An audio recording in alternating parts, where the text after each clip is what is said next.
గత జగన్మోహన్ రెడ్డి ముఖ్యమంత్రిగా ఉన్న కాలంలో ఆంధ్రప్రదేశ్కు పెద్దగా పరిశ్రమలు రాలేదు. అడపాదడపా ప్రకటనలు తప్ప నిజంగా పరిశ్రమలు వచ్చిన దాఖలాలే లేవు. పెట్టుబడుల ప్రవాహం అసలే లేదు. జగన్మోహన్ రెడ్డి మీద పారిశ్రామిక రంగం ప్రదర్శించిన నమ్మకం ఆంధ్రప్రదేశ్లో గత 5 ఏళ్లలో ఎలాంటి పెద్ద పెట్టుబడులు లేకుండా చేశాయి, పెద్ద పరిశ్రమలు రాకుండా చూశాయి. తద్వారా స్థానిక యువత ఉపాధి కోసం పూర్తిగా తమిళనాడు, కర్ణాటక, తెలంగాణకు వలసపోవాల్సిన దుస్థితి ఏర్పడింది. ఈ దుస్థితిలో ఎన్నికలు జరిగాయి. ఎన్నికల తర్వాత ఫలితాలు మారాయి. చంద్రబాబు నాయుడు నాయకత్వంలో ప్రభుత్వం అధికారంలోనికి వచ్చింది. ఇది కేవలం చంద్రబాబు నాయుడు నాయకత్వంలోని ప్రభుత్వమే కాకుండా ఎన్డీఏ కూటమి ప్రభుత్వం, అంటే తెలుగుదేశం, జనసేన, భారతీయ జనతా పార్టీ 3 కలిసి ఏర్పాటు చేసిన ప్రభుత్వం అధికారంలోకి వచ్చింది. కేంద్రంలో అదే ఎన్డీఏ కూటమి, భారతీయ జనతా పార్టీ నేతృత్వంలోని ఎన్డీఏ కూటమి ప్రభుత్వం అధికారంలోకి వచ్చింది. ఈ 2 ప్రభుత్వాల పట్ల ఎప్పటి నుండో పెట్టుబడిదారుల యొక్క విశ్వాసం ఎక్కువగానే ఉంది. ఈ 2 ప్రభుత్వాలు పెట్టుబడులను ప్రోత్సహిస్తాయని, వాణిజ్యాన్ని ప్రోత్సహిస్తాయని, అభివృద్ధి దిశగా రాష్ట్రాన్ని, దేశాన్ని తీసుకుపోతాయన్న నమ్మకం, విశ్వాసం స్థానిక పెట్టుబడిదారుల్లోనే కాకుండా దేశ విదేశాలకు సంబంధించిన పెట్టుబడిదారుల్లో ఉంది. ఈ నమ్మకం, విశ్వాసం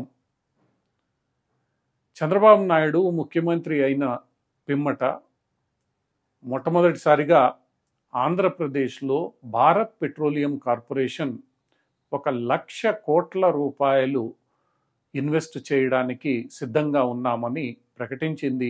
ఆ ప్రకటనకు అనుగుణంగా విషయాలను ముందుకు తీసుకుని వెళ్ళడానికి బీపీసీఎల్ చైర్మన్ నేరుగా చంద్రబాబు నాయుడిని కలిసి ప్రతిపాదనలు అందజేశారు. ఈ ప్రతిపాదనలో మొట్టమొదట ఫేజ్ కింద 50 నుంచి 60 వేల కోట్ల రూపాయలతో సుమారు 5,000 ఎకరాల భూభాగంలో పెట్రోలియం రిఫైనరీ పెట్టడానికి సిద్ధంగా ఉన్నామని భారత్ పెట్రోలియం కార్పొరేషన్ చైర్మన్ ప్రకటించారు. ఆంధ్రప్రదేశ్ ప్రభుత్వం ఇందుకు అనుగుణంగా అవసరమైన ఏర్పాట్లను, అవసరమైన చర్యలను తీసుకోగలిగితే వెంటనే పని ప్రారంభిస్తామని కూడా చెప్పారు. దీనిపై సంతోషాన్ని వ్యక్తం చేసిన చంద్రబాబు దీని పూర్తి ప్రాజెక్ట్ రిపోర్ట్ను 3 నెలల్లోగా అందజేసిన వెంటనే దీనిపై పని ప్రారంభించి భూమిని గుర్తించడం, ఎందుకంటే 5,000 ఎకరాలు కావాలి కాబట్టి గుర్తించి వెంటనే అన్ని రకాల చర్యలు తీసుకుంటామని హామీ ఇచ్చారు. ఇది ఒక రకంగా చూస్తే గత 10 ఏళ్లలో కొత్త ఆంధ్రప్రదేశ్ ఏర్పడిన తర్వాత ఒక భారీ పెట్టుబడిగా మనం పేర్కొనవచ్చు. ఎందుకంటే గతంలో అత్యంత భారీ పెట్టుబడి మనకి విశాఖ ఉక్కు కర్మాగారం రూపంలో వచ్చింది. అటు పిమ్మట కియా కార్ల ఫ్యాక్టరీ ఆంధ్రప్రదేశ్లో అదే స్థాయిలో కొంత ఉత్సాహాన్ని నింపింది.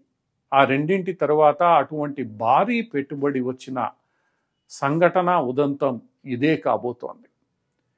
ఇది సుమారు 1,00,000 కోట్లకు పైగా రూపాయలు, 1,00,000 కోట్ల రూపాయలకు పైగా ఆంధ్రప్రదేశ్కు పెట్టుబడులను తీసుకొని రాబోతోంది. ఒకవేళ ఈ ప్రాజెక్టు సాకారం అయితే వేలాది మందికి ఆంధ్రప్రదేశ్లో ఉపాధి దొరికే అవకాశం ఉంది. అదే సమయంలో వియత్నాంకు చెందిన electric vehicle manufacturing company VinFast కూడా ఆంధ్రప్రదేశ్లో తమ కార్ల ఫ్యాక్టరీ పెట్టడానికి సిద్ధంగా ఉన్నామని, అందుకు తగిన సహకారం అందించాలని కోరింది. ఆ సంస్థ ప్రతినిధులు కూడా చంద్రబాబు నాయుడిని కలిసి మొదటి ఫేజ్లో 6,000 కోట్ల రూపాయల వరకు పెట్టుబడులు పెడతామని, అందుకు తగిన సహకారం ఇవ్వాలని, ఆంధ్రప్రదేశ్లోనే ఈ పెట్టుబడులు పెట్టాలని నిర్ణయించుకున్నట్లు ప్రకటించారు. ఇది కియా ఫ్యాక్టరీ తర్వాత ఆంధ్రప్రదేశ్కు రానున్న అతిపెద్ద ఆటోమొబైల్ పరిశ్రమగా మనం అభివర్ణించవచ్చు. ఈ 2 సంఘటనలే కాకుండా ఇంకా ఎందరో సంస్థలు, ఎందుకంటే గతంలో ఆంధ్రప్రదేశ్లో విశ్వవిద్యాలయం పెడతామని ప్రకటించిన బిర్లా గ్రూపునకు చెందిన సంస్థ బిట్స్ పిలానీ సంస్థ గత 5 ఏళ్లలో ఆ స్థలాన్ని కూడా స్వాధీనం చేసుకోవడానికి సిద్ధంగా లేదు. అటువంటిది చంద్రబాబు నాయుడు రాగానే ఆ స్థలం స్వాధీనం చేసుకుంటామని, నిధులు చెల్లించి అక్కడ పనులు ప్రారంభిస్తామని కూడా ప్రకటించింది. ఇదంతా మనం చూస్తూ ఉంటే గత 5 ఏళ్లలో ఆంధ్రప్రదేశ్ ఎంత కోల్పోయిందో మనకు అర్థమవుతూ ఉంటుంది.